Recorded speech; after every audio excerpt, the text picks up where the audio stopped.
Alliance Against Sanctions has refuted claims on the removal of sanctions, accusing the United States of America for publishing falsehoods.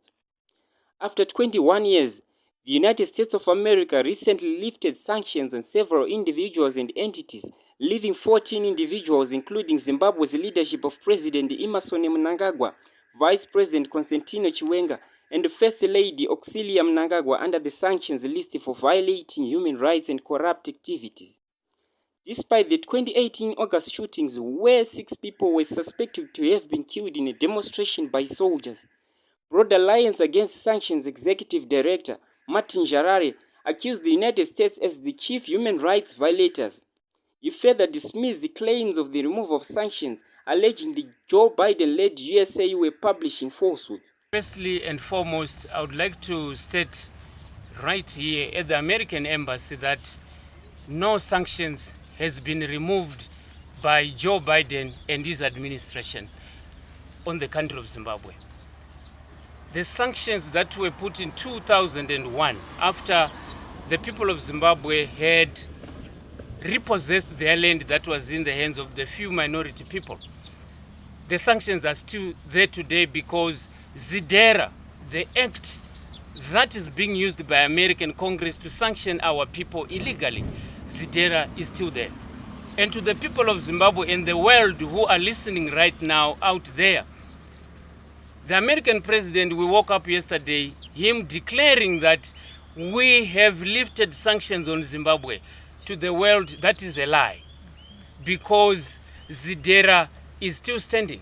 If Biden and the administration, if they were true to their word to say, because they've got so much heart for the black people of this country, they should have removed ZIDERA unconditionally and truly, and everything should have been removed yesterday. But as I stand here today, the people of Zimbabwe are saying sanctions are still there.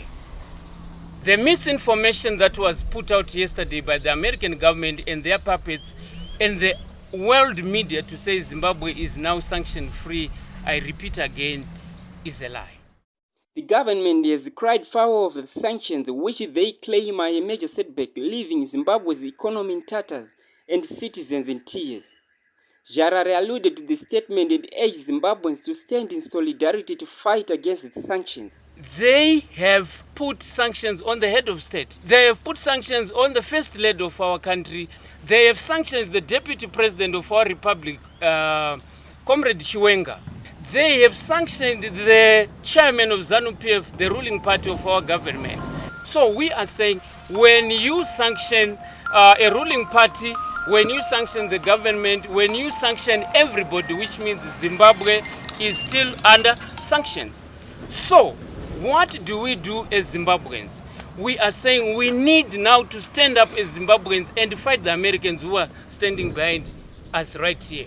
The Americans are here to destroy our country by sanctioning the head of state, our government, and lying to the whole world that by removing some order, Biden is removing sanctions on Zimbabwe. So we shall stand as people of Zimbabwe. In a side interview, Yanya Abduwana, a member of the anti-sanctions movement, indicted the terrorism and evil acts by the Americans, calling for the removal of borders and amalgamation of Africa into one nation.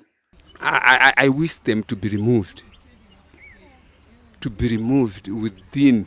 You see, that's the weak side. That's the weak area of the Africans, of the Africa, because they divided Africa.